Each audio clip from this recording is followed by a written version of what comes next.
Estamos a punto de celebrar el Día de Acción de Gracias y es un día donde todo Estados Unidos se detiene un momento para dar gracias a Dios. Claro, el creyente da gracias a Dios todos los días. Debemos ser agradecidos con Dios todos los días de nuestra vida. Pero en ese día la nación, el país se detiene, hace un stop, se detiene y da gracias a Dios. Y nosotros también, como hijos de Dios, somos pueblo agradecido y también tomamos ese tiempo para bendecirlo y darle gracias a Dios por su provisión. Queremos hablar en este día en 1 Corintios 11, 23 al 26. Y antes de la lectura quisiera dar un poquito de la historia. La carta a los Corintios, especialmente el capítulo número 11, fue dirigida a la iglesia que estaba en Corinto. Y esta carta fue escrita por el apóstol Pablo. La carta tiene el propósito de corregir algunas situaciones que estaban sucediendo en la iglesia. Y si usted lee el capítulo número 11, no vamos a entrar en detalles, pero usted lee el capítulo 11, va a encontrar una lista de situaciones, una lista de problemas que incluían divisiones, que incluían moralidad o inmoralidad, malos entendidos entre los creyentes y también cómo estaban afectadas sus relaciones personales. Todo el capítulo, repito, nos habla de estas situaciones y el apóstol Pablo aborda estos problemas. En este día nos vamos a enfocar en la parte esencial que trata con la Santa Cena. Y es curioso porque, como dije anteriormente, el capítulo habla de cosas hasta de inmoralidad, todo eso, falencias en los líderes, falencias en la iglesia, pero también incluyó el apóstol Pablo la porción de la Santa Cena y lo hace con intención de recordarle a la iglesia, de recordarle al pueblo de Dios el propósito principal de la Santa Cena, el propósito de reunirse y compartir los alimentos. Y que no las cosas que menciona antes, las divisiones, los problemas y las situaciones que menciona antes, no deberían afectar la relación con Dios, sino que en la Santa Cena se da la oportunidad para que uno se ponga, o para que la persona se ponga a cuentas con Dios y pueda participar de la Santa Cena. Entre paréntesis, hay personas que se excluyen de tomar la Santa Cena porque no se sienten dignos, porque ahí dice que se pruebe a sí mismo y que nadie tome la Santa Cena indignamente. Bueno, aquí entre nos, entre confianza, nadie es digno. Nadie es digno, pero es por la misericordia, es por la gracia de Dios que Él nos da, Él nos dignifica para estar delante de Él, delante de su presencia. Entonces, lo que dice el apóstol es, ok, si alguien tiene alguna situación en su corazón que necesita sanar, que necesita curar, que necesita algo por lo que tiene que pedir perdón, hágalo. Pida perdón, póngase a cuentas con el Señor y tome la Santa Cena. Póngase en paz con el Señor. Recuerdo en una iglesia donde estábamos sirviendo como familia, había un grupito de nuestros líderes que por alguna razón no tomaba la Santa Cena, una pareja no tomaba la Santa Cena. Y cada fin de mes que tomaba Santa Cena, ellos se quedaban ahí en una esquinita y no participaban. Y uno dice, bueno, son los líderes, ¿no? ¿Cómo es posible que no estén tomando la Santa Cena? Hablamos con los hermanos. A veces sucede esto, se lo digo porque estamos en confianza. A veces salimos de casa y desde casa ya con los hijos, con la esposa, comienza, si no el pleito, el malentendido y nos discutimos porque la camisa no está bien, que porque el perro está ladrando mucho, cualquier situación. Y venimos incómodos en el camino, llegamos a la iglesia y estamos todavía incómodos. Entonces dice, bueno, no estoy bien, no voy a tomar la Santa Cena. No, antes de tomar la Santa Cena pidámonos disculpas, pidámonos perdón y tomémosla. No nos excluyamos de esa bendición tan especial de tomar la Santa Cena. Si discutimos, que yo sé que aquí no pasa, solo allá en otros lugares, si discutimos entre parejas, entre familia, pongámonos a cuentas. Pongámonos a cuentas con el prójimo, con la persona con que tenemos la fricción y pidámosle perdón a Dios y continuemos nuestra vida. Continuemos sirviendo a Dios, bendiciendo a Dios y recibiendo la bendición que Dios tiene para nosotros. Porque el hecho de que nos excluimos, también nos excluimos de recibir la bendición, la sanidad y la presencia de nuestro Señor. Eso fue nomás un comercial entre paréntesis. Ahora, vamos a 1 Corintios 11, 23 al 26. Este es un texto muy conocido por todos, ¿no? 1 Corintios 11, 23 y 26. Tengo una Biblia con letras grandotas, le cuento. Usted imagínese por qué. Dice así su palabra: así pues, todas las veces que comieres este pan y bebieres esta copa, la muerte del Señor anunciáis hasta que Él venga. 27. De manera que cualquiera que comiere este pan y bebiere esta copa, la muerte, y bebiere.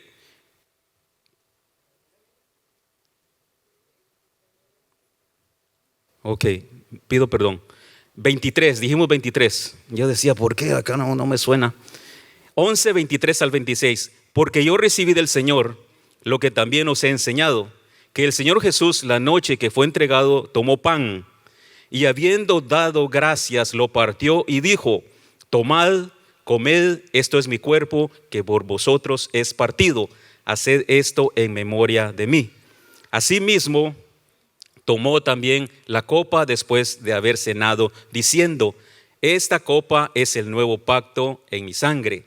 Haced esto todas las veces que la bebieres en memoria de mí.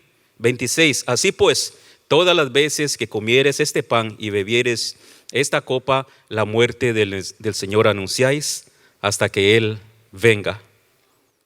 Gloria al Señor. Entonces no nos vamos a enfocar en las situaciones anteriores que mencionamos en el capítulo 11, sino que nos vamos a enfocar en estos 3 versículos. A manera de historia, en los primeros años de la iglesia cristiana en Corinto, los hermanos realizaban fiestas a las que le llamaban ágapes, que significa fiestas del amor.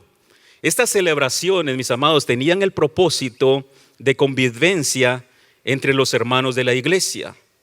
Pero sus reuniones, las reuniones que estaban llevando a cabo, no lo estaban haciendo de la manera correcta. Entonces el apóstol Pablo, como líder, como padre, como hombre espiritual, lleno de sabiduría, guianza del Espíritu Santo, toma el control y él corrige esta situación y le enseña a la iglesia cómo deberían de actuar. Hay una referencia en la carta de San Judas, en el versículo número 12. Este San Judas que está acá, mis amados, no es el que salió chueco, sino que este es el bueno. San Judas, en el versículo 12 dice, la traducción lenguaje actual dice así: es una vergüenza, dice, que esas personas vayan a sus fiestas de amor, pues comen y beben sin ningún respeto. Son líderes que solo se preocupan de ellos mismos. Dicho de otras palabras, los líderes o la iglesia se reunían para celebrar la fiesta del amor, pero como que había cierta preferencia. Los que tenían, los que podían traer su plato, su manjar especial, lo traían y lo compartían solamente con un grupo de personas. Los menos pudientes, los que no tenían, se quedaban solo milando, con el chinito milando, y no llegaba a nada. Y esto causó problemas, causó fricción entre las relaciones de los hermanos. Pablo se da cuenta de esto y él les instruye, ¿no? ¿Qué es lo que se debe hacer? ¿Cómo se debe hacer? ¿Por qué se hace? La importancia de la Santa Cena, la importancia de compartir, la importancia de la comunión, que ese es el punto principal de la Santa Cena, es la comunión, como también se le conoce. Y cuando Judas habla de esto, lo señala así como es una pena, es una vergüenza que hagan esto y no hagan las cosas como Dios quisiera, como Dios le gustaría. Mire, como hijos de Dios, como cristianos, como creyentes, uno no puede darse el lujo de comportarse como se comporta la gente, como se comporta las personas que no tienen temor a Dios. Hay una necesidad, hay un deber en la vida del creyente de comportarse de una manera diferente. Y cuando uno se da cuenta de personas que están actuando de X razón o están haciendo ciertas cositas, se pregunta uno, pero ¿cómo es posible? ¿Acaso este hermano, esta hermana, esta familia, acaso no son creyentes? Entonces hay una obligación, al menos en mi vida, en la parte como creyente, como hijo de Dios, de que tenemos que ser diferentes a los demás. Y cuando Jesucristo habla en la Biblia y nos habla de que somos la luz en un mundo oscuro, nos está hablando de eso. Jesucristo también nos habla de que somos sal en la tierra. La sal en la tierra, la sal de la tierra en los tiempos bíblicos, no habían refrigeradores, no habían congeladores, no había nada que preservara los alimentos. Se usaba la sal para salar la carne y evitar que se pudriera, que se arruinara. ¿Cuántos han comido el pescado salado de nuestros países? Le echan sal como que hay bastante, como que salado hasta. ¿Quieres comer pescado salado?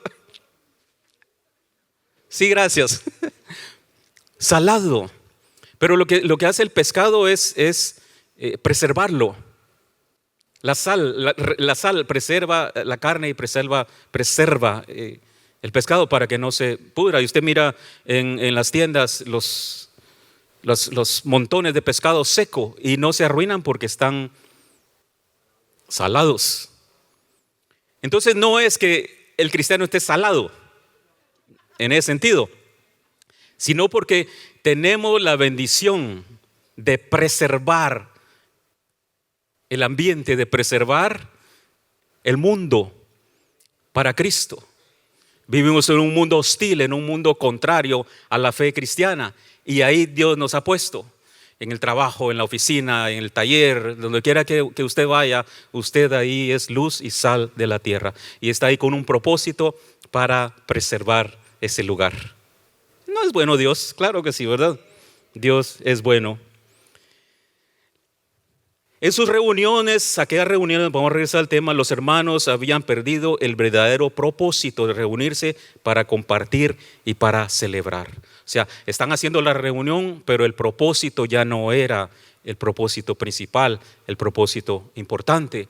Y aquí viene a mi mente el hecho de pensar o reconocer que debido a la vida que llevamos, a la vida agitada, dígase, ocupada, perdemos en muchas ocasiones el propósito de lo que estamos haciendo, el propósito del proyecto, el propósito de la visión, el propósito de lo que estamos trabajando.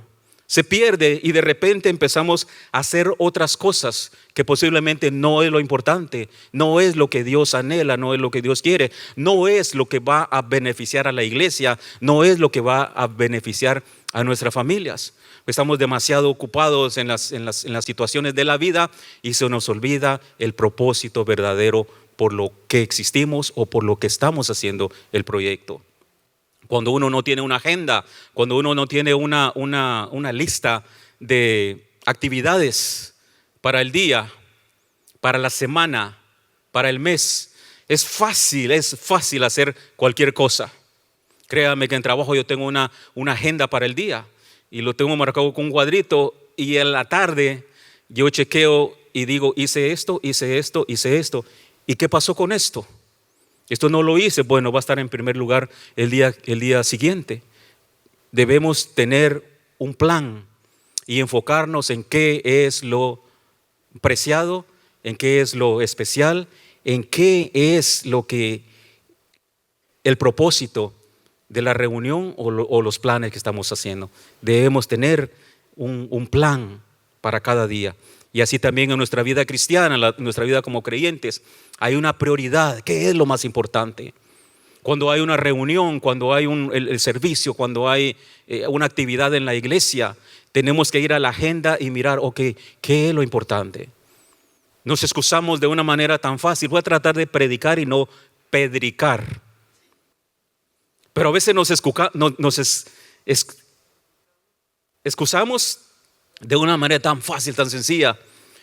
¿Por qué? Porque no tenemos una prioridad. No sabemos o no valoramos las prioridades. Las cosas de Dios, mi amado hermano, siempre van a ser prioridad. Y las cosas de Dios deben de estar en primer lugar en nuestra agenda. Dios no está para estar en el último renglón en nuestro calendario, en nuestra agenda diaria. Él debe estar y debe ocupar los primeros lugares en nuestra vida y en nuestra agenda del diario vivir. No hay nada más importante que Dios. No hay nada más importante que Dios. Si nosotros supiéramos el valor que es darle a Dios su lugar, reconocer quién es Dios, qué ha hecho Dios, qué está haciendo Dios y qué va a hacer por nosotros, créame, Dios estaría en nuestra agenda en primer lugar con letras grandes, porque Él es importante. Sin Dios, mi amado hermano, no somos nada. Sin Dios no somos nadie. Sin Dios nada podemos hacer. Bien lo dijo Jesucristo. Dice que Él nosotros somos los pámpanos, nosotros somos las ramitas y Él es la raíz, Él es el árbol principal. Y nosotros estamos pegados a Él. Y dice Él que fuera de Él nada podemos hacer, nada somos. Nos morimos, nos consumimos, nos acabamos, nos terminamos. Tenemos que estar conectados para ser conectados a la savia, a la sabiduría, a la vida que viene de Él. Él debe estar en primer lugar en su agenda, en su vida diaria. Y usted va a ver cómo su vida va a progresar, cómo su vida va a crecer. Bueno, en vísperas de la celebración del Día de Acción de Gracias, que es una fiesta importante, este país se detiene para recordar y darle gracias a Dios.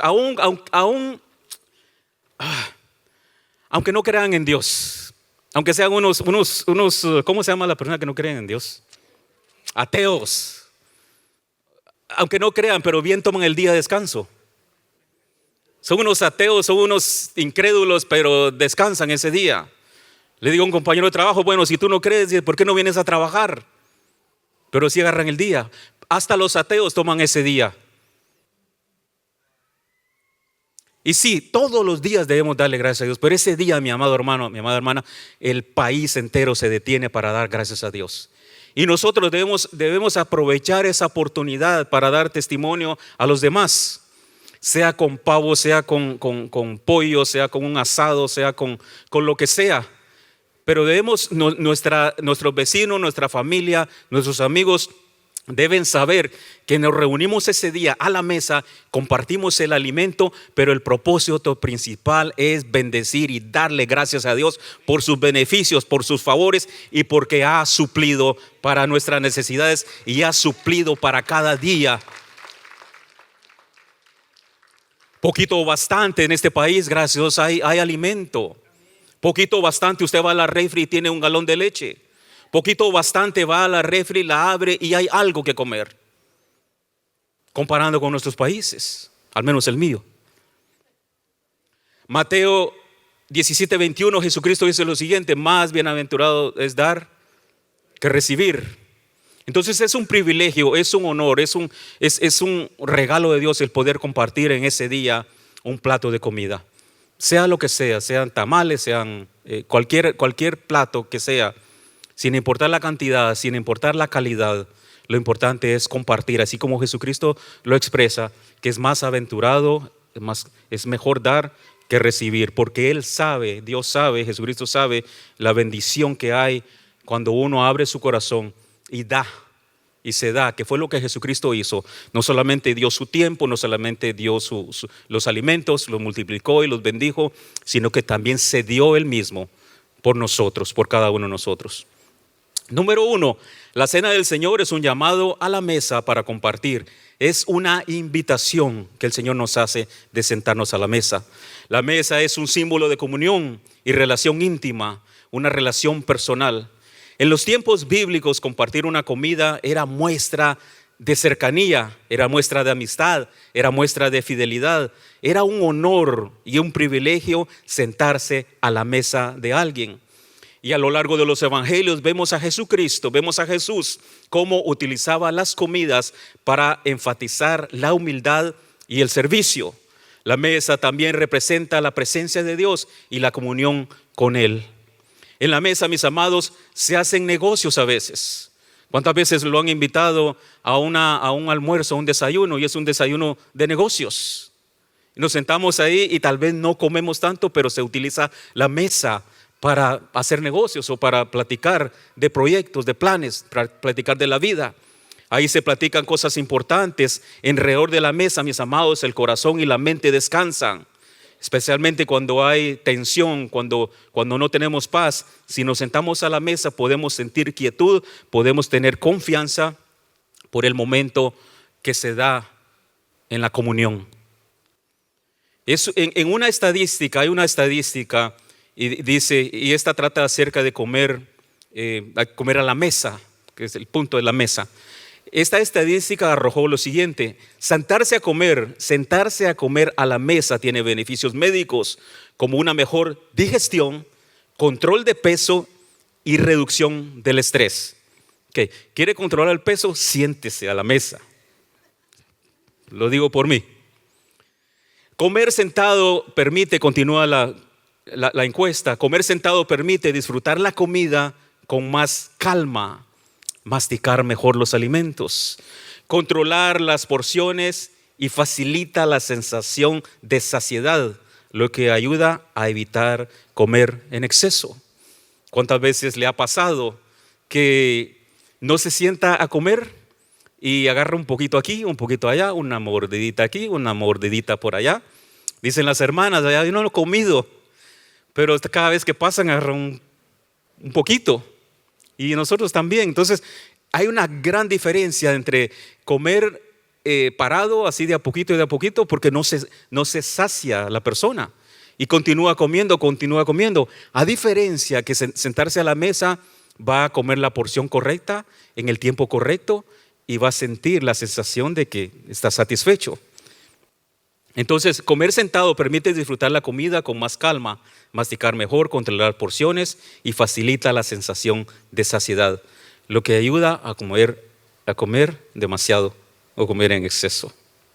Además, mis amados, compartir la mesa fortalece los vínculos sociales y familiares, lo que puede reducir la ansiedad, la tristeza y mejorar el estado anímico. Dedicar tiempo de calidad alrededor de la mesa en familia, con amigos, con amistades, puede ser beneficioso hasta para la salud. Cuando tenga tiempo, invite a alguien a disfrutar de ese tiempo especial en comunión y en confianza con alguien. La mesa con los alimentos es símbolo de la provisión y la bendición de Dios. Entonces, lo que está en la mesa, el creyente dice, esto vino de Dios. No es por mis habilidades, no es por mi experiencia, no es por mis capacidades, es porque Dios proveyó, es porque Dios dio. Y en su misericordia Dios va a continuar siendo fiel y va a continuar bendiciéndonos.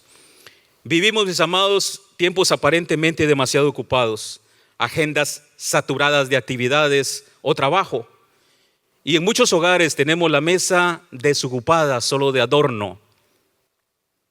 Casi nunca se usa. La mayoría come sus alimentos en la mano, como dijimos antes, en el sofá frente a la televisión, en el carro o en cualquier parte de la casa, en la sala, donde sea, pero casi nunca nos sentamos a la mesa a disfrutar de un platillo. Debemos ser tiempo y sentarnos a la mesa como familia. Yo recuerdo en mi país, le estaba hablando ya hace unos añitos, pero en mi país antes usted buscaba algún producto a mediodía y todos los lugares estaban cerrados, excepto el restaurante, pero las tiendas, las farmacias, las agencias, los talleres, todos esos lugares estaban cerrados. Cerraban de las 12, recuerdo, a la 1 o 2 de la tarde. ¿Por qué? Porque era tiempo de almorzar, era tiempo importante, había que ir a casa, disfrutar de los alimentos. Y eso se ha perdido con el tiempo. ¿Por qué? Por la rutina que vivimos, la rutina que llevamos, las agendas ocupadas o por el desorden que a veces vivimos. Pero en estos lugares había tranquilidad, había paz, no había estrés. porque tomaba su tiempo para disfrutar los alimentos. En este país la cultura es un poco diferente, pero en medio de todo, mis amados hermanos, debemos hacer un tiempo para sentarnos a la mesa, disfrutar una taza de café, los que nos gusta el café, o una taza de té, como mi esposa, y platicar de la vida, platicar de las cosas que están pasando, platicar de los planes, platicar qué vemos en el futuro, cómo vemos a nuestras hijas. Platicar de algo en comunión, sentados en una mesa. La mesa en la Biblia es mucho más que un objeto físico. Ella hace énfasis en el tiempo de calidad. Es un símbolo poderoso, lleno de significado espiritual que se refleja de muchas maneras.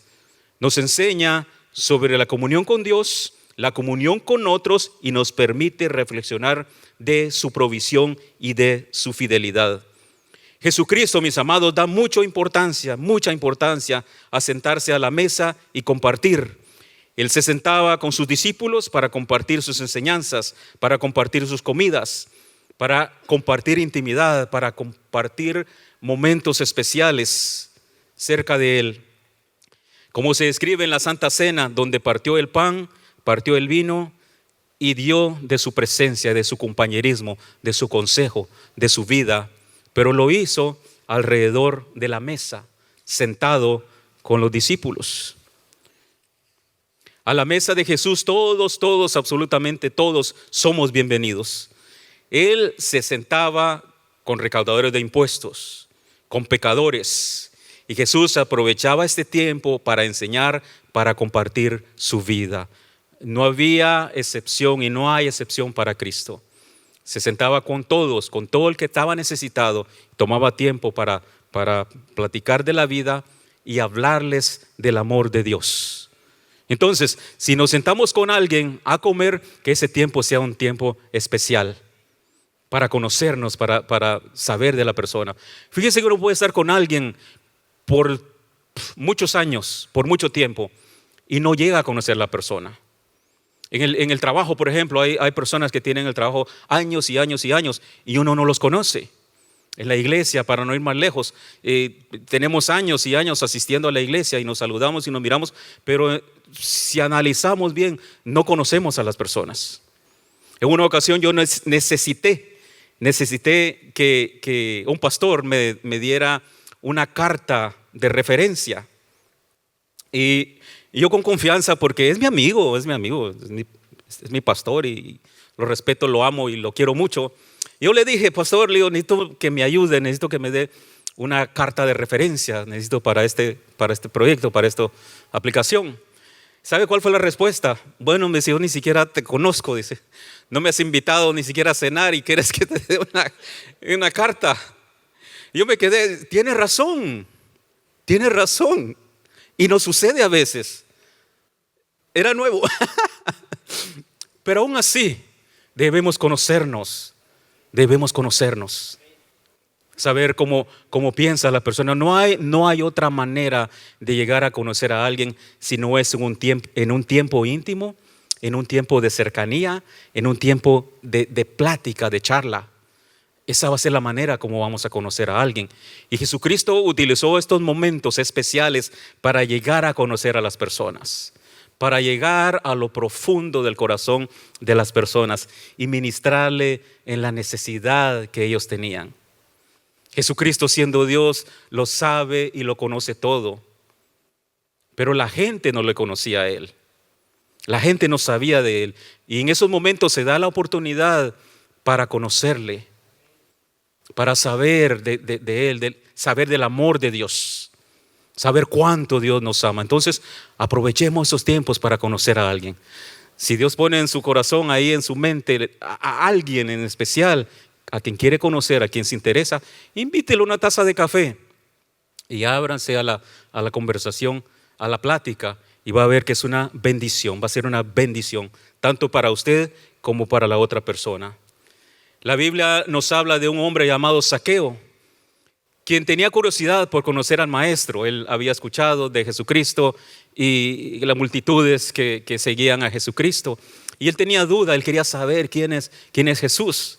Y la Biblia lo describe como un hombre bajito de estatura, chaparrito, dicen algunas versiones.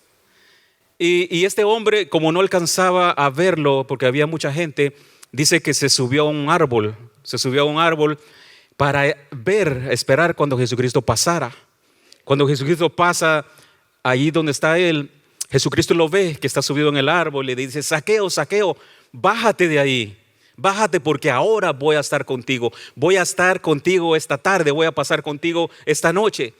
Jesucristo, mis amados hermanos, utilizaba cualquier, entre comillas, excusa, cualquier razón para acercarse a las personas. Él sabía que Zaqueo tenía necesidad de saber y conocer del amor de Dios y aprovechó aquella oportunidad. Ven, bájate, voy a estar contigo. No le importó que Zaqueo era un pecador, era un cobrador de impuestos. No le importó a Jesucristo esto. Lo importante es que Jesucristo fue a la casa de Zaqueo y ese día Zaqueo convierte su corazón al Señor, se arrepiente de su vida, se arrepiente de sus pecados y tiene un encuentro personal con Dios. Necesitamos esos tiempos especiales en presencia de Dios y sí se puede hacer alrededor de una mesa, con un plato de comida o con una taza de café. En el tiempo en la mesa es importante. El tiempo en la mesa es muy importante y el Salmo 128 nos da algo especial acá. Salmo 128.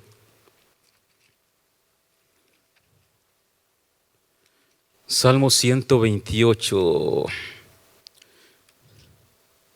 Dice así: bienaventurado aquel que teme a Jehová, que anda en sus caminos. Cuando comieres el trabajo de sus manos o de tus manos, bienaventurado serás y te irá bien. Está hablando de comer y está hablando de trabajar. Número 3, tu mujer será como vid que lleva fruto a los lados de tu casa, tus hijos como plantas de olivo alrededor de tu mesa.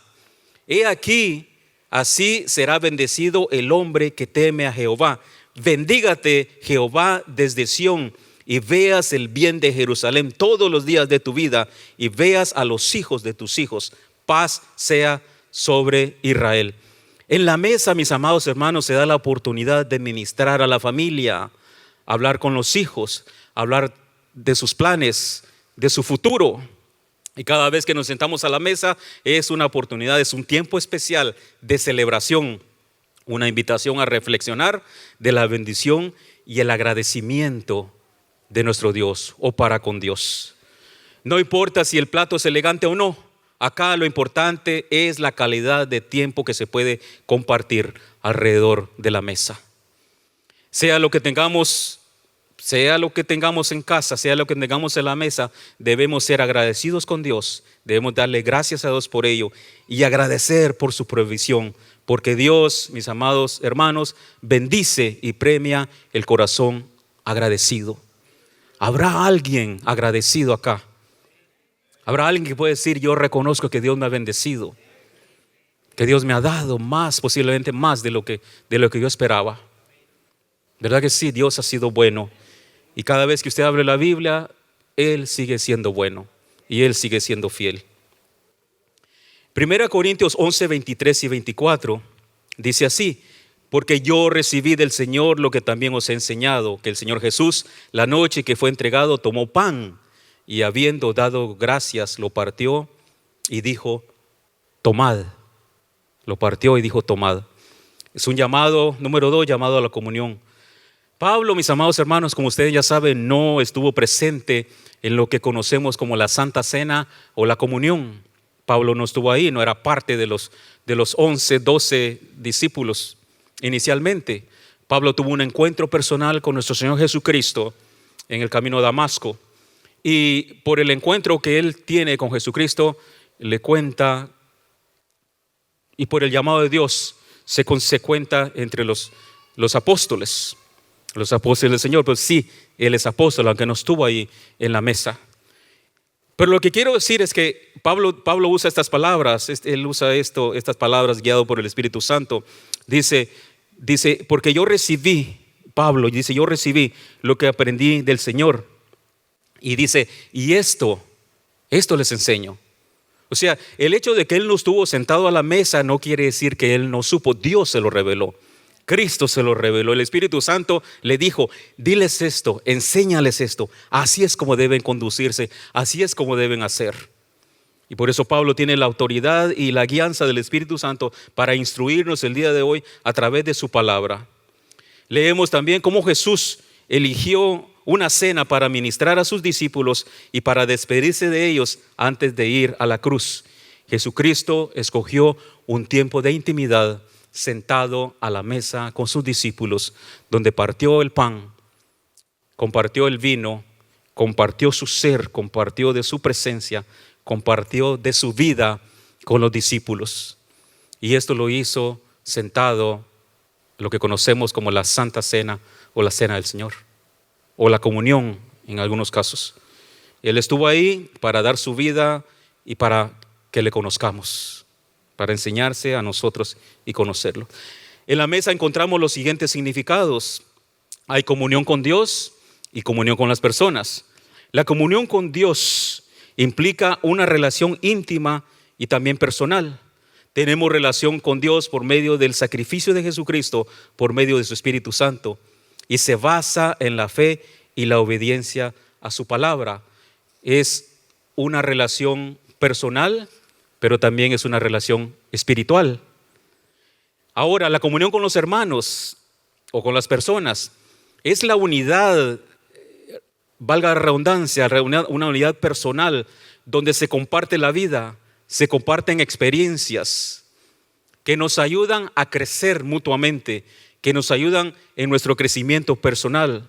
Nos ayudamos mutuamente y crecemos mutuamente cuando compartimos esa relación juntos, esa amistad juntos. Dios está, mis amados hermanos, en nuestra comunión con Él, que es una comunión espiritual, pero también está muy interesado en que tengamos una comunión o compañerismo los unos contra los otros y fortalezcamos nuestras relaciones personales. Las relaciones personales son complejas. Las relaciones personales son complejas. ¿Por qué? Porque somos diferentes, pensamos diferentes, tenemos trasfondos diferentes. Les cuento, mi esposa y yo pensamos totalmente diferentes. Que nadie sepa, pero somos tan diferentes. Y creo que la vida sería demasiado monótona si pensáramos iguales. Pero somos tan diferentes. Y así somos todos. Así Dios nos creó, así Dios nos hizo. Diferentes. Y ahí en la diferencia es donde nos complementamos. En las diferencias con mi esposa nos complementamos. Por lo que yo no tengo lo tiene ella. Bueno, todo lo tiene ella, ¿no? Y yo no tengo nada.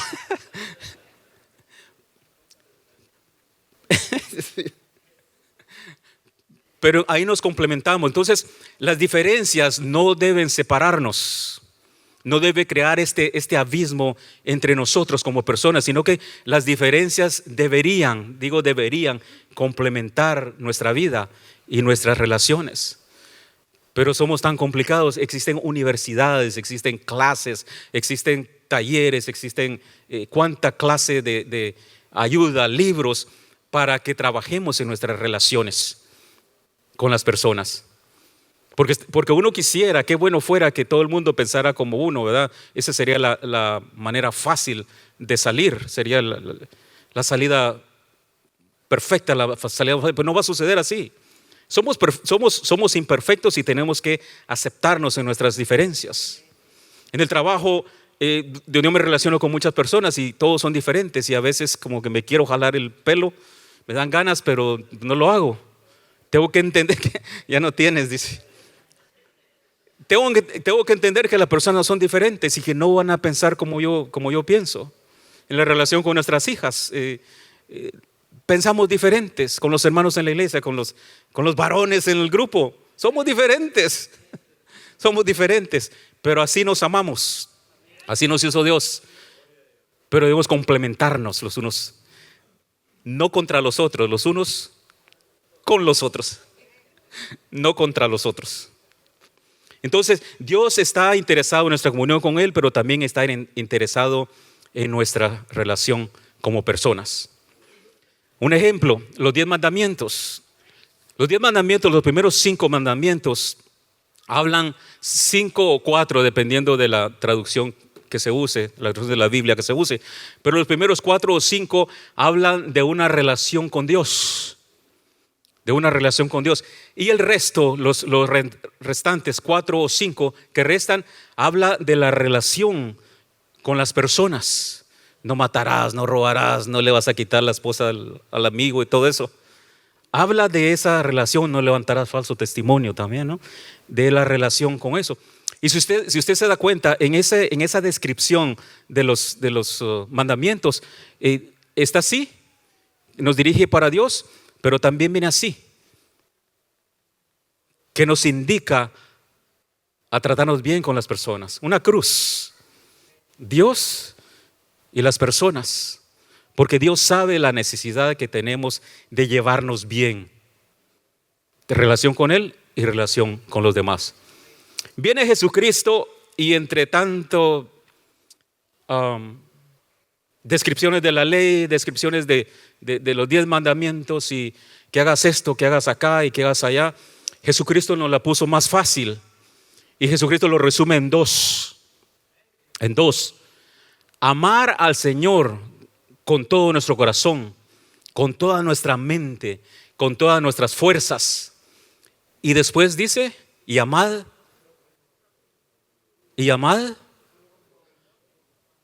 al prójimo. Como que no. Yo sé que aquí les gusta decir, no se oye. Y amar al prójimo dice como a ti mismo. Amar al Señor con todo el corazón, pero también amar al prójimo como a ti mismo. Nos las puso fácil, ¿verdad? Facilito. Hay personas que es fácil de amar. Hay personas que son fáciles de amar. Y hay otras personas que dice uno, Señor, ten misericordia de mí. Pero debemos amarnos. Porque ese es el mandamiento de Dios, de nuestro Señor Jesucristo. Entonces nos lleva para Dios y relación entre los hermanos o los amigos. Número 3, llamado a analizar y reflexionar en nuestras acciones, ser agradecidos. El creyente por naturaleza es agradecido. Vivimos agradecidos con Dios por su fidelidad, su grandeza y todo lo bueno que Él es.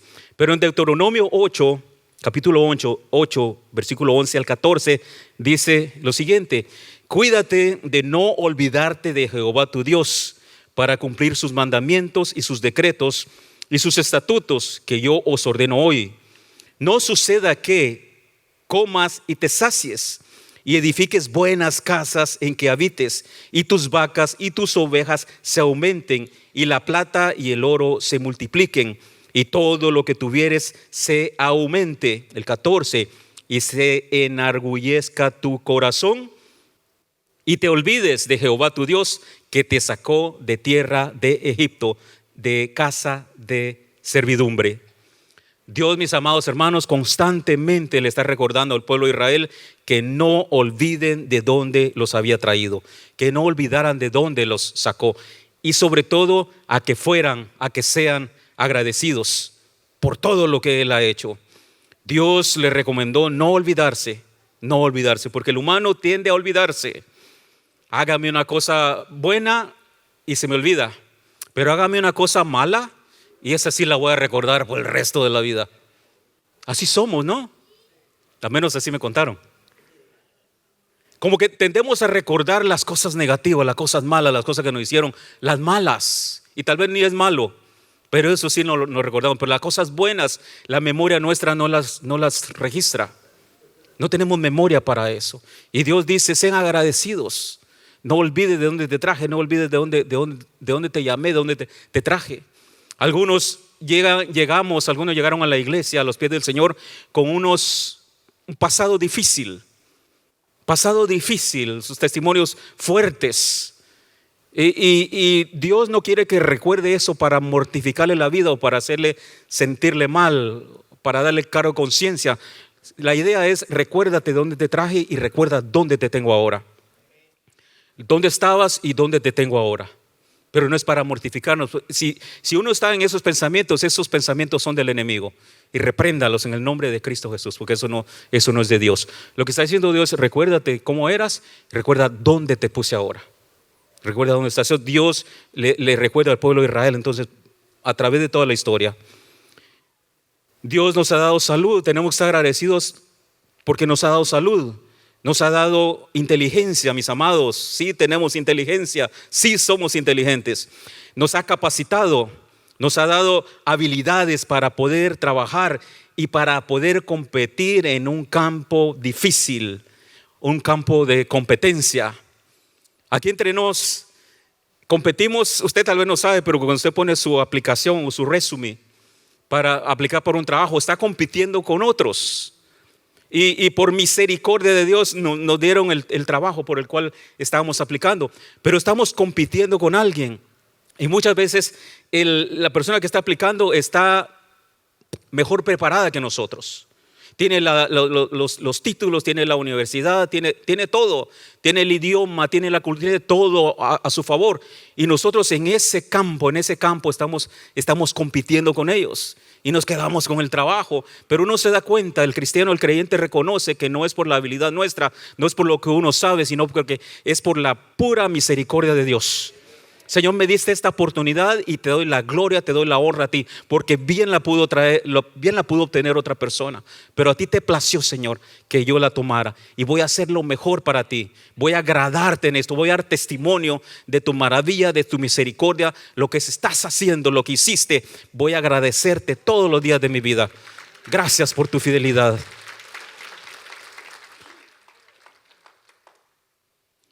Habrán luchas, habrán pruebas, habrán situaciones difíciles, porque la vida no es fácil. A veces cuando contamos nuestros testimonios y pareciera que la vida ha sido color de rosas y parece que el camino ha sido fácil, pero no. Dios sabe que ha tenido pruebas, que se han tenido dificultades, pero en medio de las dificultades, en medio de las pruebas, Dios ha sido fiel y su brazo nos ha sostenido. En medio del problema, en medio de la adversidad, la mano de Dios nos ha sostenido y nos ha sacado adelante. Cuando parecía que ya no íbamos a salir de la sala de operación, el ángel del Señor se presentó y dijo: no es tiempo que te vayas todavía. Y estamos vivitos y coleando para honra y gloria de Dios. Dios ha sido fiel, Dios ha sido bueno y va a seguir siendo bueno con cada uno de nosotros por el resto de nuestras vidas. Aunque no ha sido fácil, tenemos esperanza, tenemos confianza de que las cosas van a ser mejor. Aunque no ha sido fácil, las cosas van a mejorar. Primero Dios. En mi caso, mis amados hermanos, vengo de Guatemala, hermoso país de Guatemala, el país de la eterna primavera, dicen. No disfruté mucho la eterna primavera, pero soy de allá. Yo vengo de Guatemala, un país hermoso, como ustedes ya saben. Pero estando en Guatemala, cursé la escuela, fui a la escuela, ¿verdad? Como todo niño bueno. Pasé por la escuela. Pero llegó un tiempo, ya saqué primaria, saqué la secundaria en mi país, y llegó un tiempo donde literalmente se me cerraron las puertas. No hay más. No pude seguir, ya era tiempo de estudiar una carrera y no pude. Literalmente se cerraron las puertas de la escuela y no pude continuar los estudios. Era mi deseo poder continuar mis estudios, pero no se pudo. Entonces empecé a aplicar diferentes empleos, diferentes trabajos. Yo quería trabajar y estudiar y pensé que era fácil trabajar y estudiar. Y no se pudo. Tuve un par de meses frustrado. Lo que yo no quería era terminar en la calle como un vago más, dígase así. Dije: no, Señor, tú tienes algo para mí, no es posible que yo voy a terminar en la calle. Había un equipo de fútbol, a mí me gustaba el fútbol desde cuna. Ya no juego, ¿verdad? Pero me gusta por lo menos verlo. Ahí había un equipo de fútbol en nuestro barrio y el nombre que tenía era la Bauer. De vago, en inglés, fíjese, la Bauer.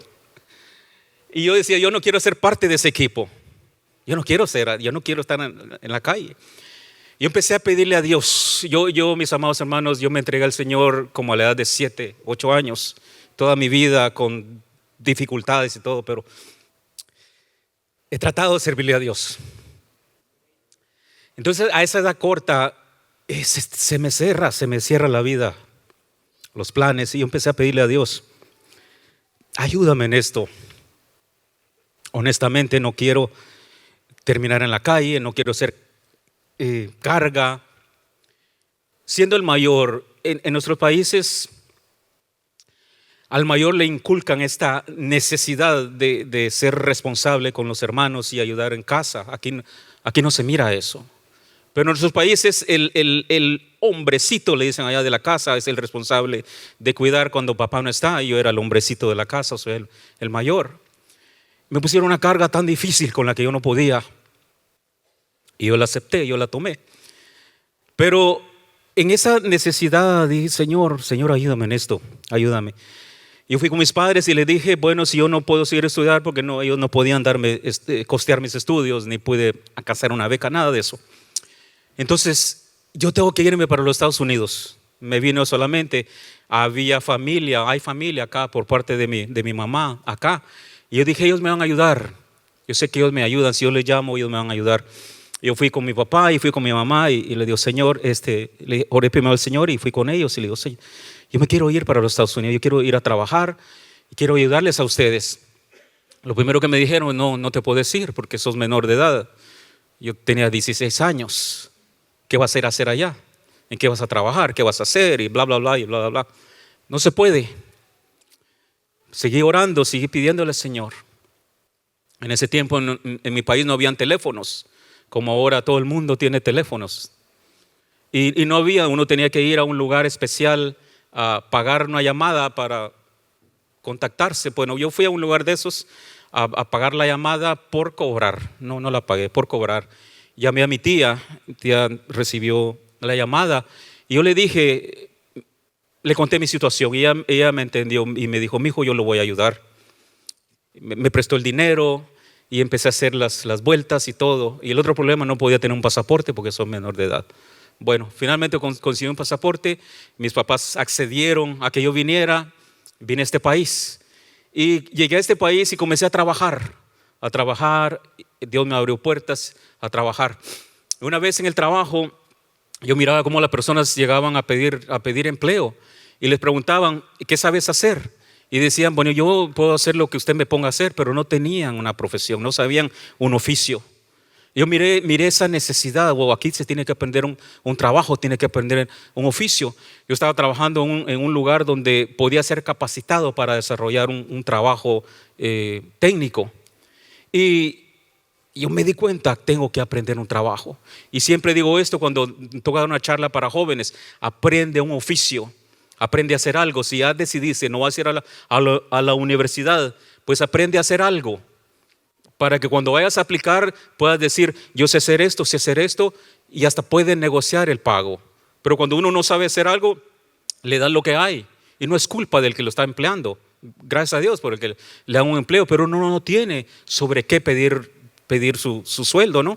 Entonces yo miré esa necesidad ya trabajando. La otra necesidad fue la necesidad de aprender el idioma. Aprender el idioma. Los muchachos no podían comunicarse con los clientes que teníamos que servir. No podían hablarle, no podían decirle a los clientes. Había mucho latino. Estoy hablando de los años 80, los 80, early 80s. Miren, se habla inglés. Y ahí en el trabajo me nació la necesidad. 1, aprender el trabajo y 2, aprender el idioma.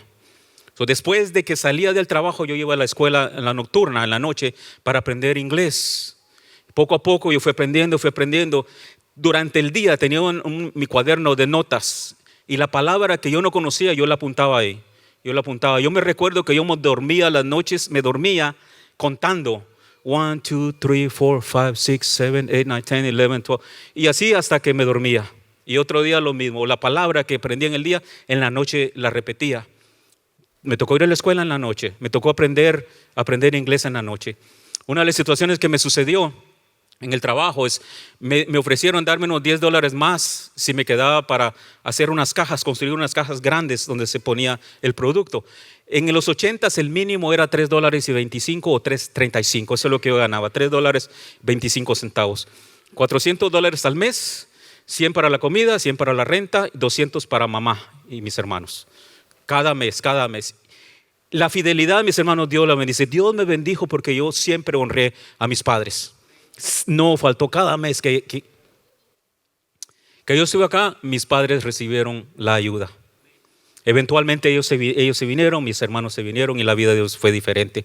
Pero en esa ocasión, yo recuerdo estando en el trabajo que yo tenía que armar esas cajas y tenía que usar una grapadora grande. Se me acabaron las grapas para que van en la caja de cartón. Y no hay nadie, ya son las 6 de la tarde, el camión de UPS ya va a llegar y yo no tengo las cajas preparadas, tenía que armar 2 ese día y poner el producto ahí adentro. Y no tengo grapas y ahí estoy yo todo afligido, preocupado, buscando las grapas y no hay. ¿Qué voy a hacer, Señor? De repente escuché un ruido en la parte de atrás y fui a ver quién estaba ahí. Había una persona en todo el plantel, el señor Goldberg, se me acuerdo de su nombre, señor alto, americano, muy, muy buena gente. Yo fui con el señor Goldberg y le digo, Mr. Goldberg, I need grapes. I need grapes. Y yo dije, pues si grapa se dice en español, pues lo más cercano es grape. Y el señor Goldberg me miró así para abajo, ¿really? Y me dijo él, buena gente, buena onda, no se rió de mí como ustedes. Y me dijo, enséñame qué es lo que querés, enséñame qué es lo que estás buscando. Fui corriendo porque estoy contra el reloj, fui corriendo, traje la grapadora. Oh, dice, Staples. Necesitas Staples, no grapes. Después aprendí que eran grapes. Y lo apunté. Si se me olvida la próxima vez, Staples. Con dificultades, tropezones, con pruebas, con todo lo que usted quiera. En una cultura diferente, en un idioma diferente.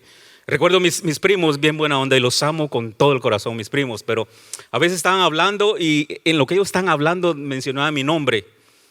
Y estos ingratos están hablando de mí. Yo no sabía qué están diciendo. Yo decía, pero un día voy a hablar inglés, vas a ver.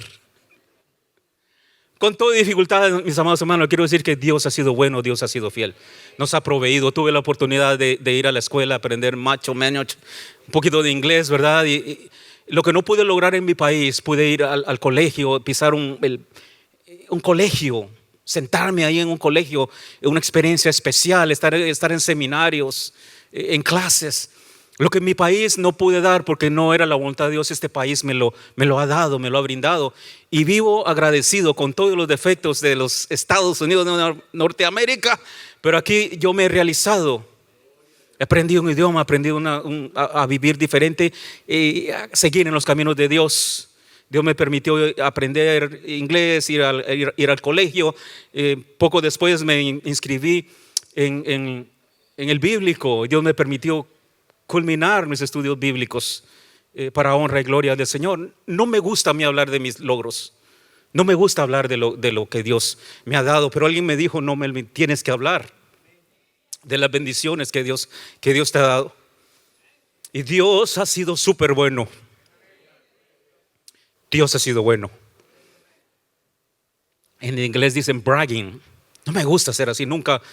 La gente no sabe qué tengo o qué no tengo. La gente no sabe si como o no como. No soy de esa clase de persona que le gusta hacer alarde, show off, dicen, ¿no? No me gusta ser así, presumido. Dios conoce mi corazón, pero Dios me ha bendecido. Me bendijo con una bella esposa. 2 hijas preciosas a las que amo. Y mis hijas tuvieron la oportunidad de ir a la universidad, a graduarse. Y ambas son muy inteligentes, se graduaron de la universidad y aman a Dios. Y estamos orgullosas de ellas. Pero Dios nos ha bendecido, mis amados hermanos, nos trajo acá, estamos en este país y Dios ha sido fiel, Dios ha sido bueno.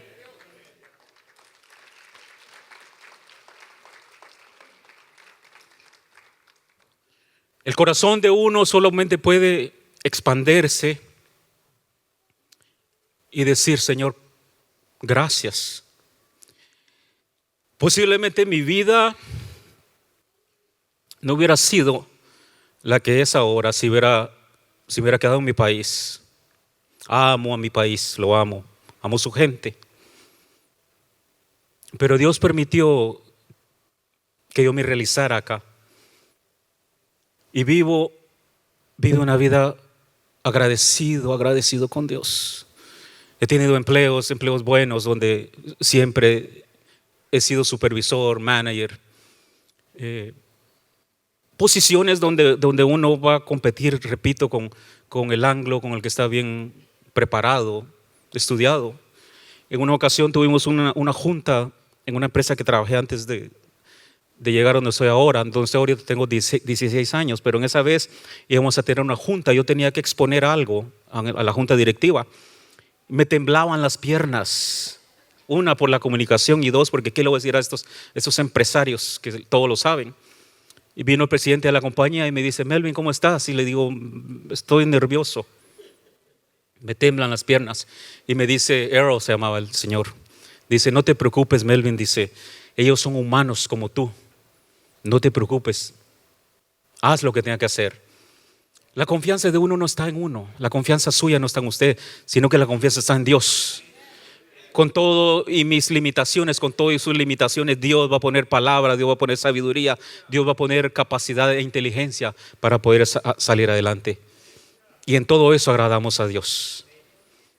Vivimos agradecidos con el Señor, mis amados hermanos. Mi familia y yo vivimos para servir a Dios. Vivimos para Dios. En el trabajo donde estoy, termino con esto. En el trabajo donde estoy, Dios me da la oportunidad de capacitar, entreno técnicos. Si usted ha escuchado, voy a decirlo comercial, no me van a pagar, pero comercial. La compañía de trabajo se llama Safelite. Y tal vez ha visto el comercial: Safelite Replace, Safelite Repair. Yo trabajo ahí, yo soy uno de los que entrenan técnicos. Mi título es Safety, Quality and Training Manager, para honra y gloria de Dios. Ahí tengo la oportunidad de capacitar jóvenes. Cuando llegan, le digo: mira, si tú no decidiste no vas a ir a la universidad, aprende esto va a ser bueno. A mí, después de Dios, esto me ha sostenido. 40 y algo de años, ya peinamos canas en este país, y es el único trabajo que he tenido. No he trabajado en otra cosa, sino que lo hice eso mi profesión. Y a esos muchachos yo tengo la oportunidad de enseñarles un trabajo, de enseñarles una profesión, un trade, decimos, una profesión que les va a ayudar en su futuro, va a cambiar la vida. Y he visto técnicos que ya tienen 5, 10 años ahí y su vida ha sido transformada. Pero también Dios me da la oportunidad de ministrar cuando hay oportunidad. En una ocasión vino un muchacho árabe, un soldado árabe, altote, que trabaja ahí, es un técnico que yo entrené también. Yo miré el semblante de este hombre y miré que está triste. Yo le pregunté: ¿qué te pasa? Dice: no pasa nada, pero en la actitud yo miré que tenía problemas. Yo le dije: ven, déjame hablar contigo, déjame platicar contigo.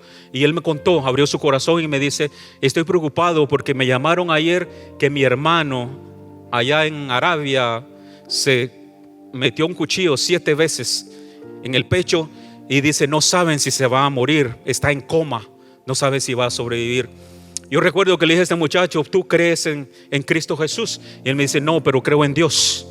Oremos entonces a Dios, que Dios va a obrar un milagro en la vida de este muchacho.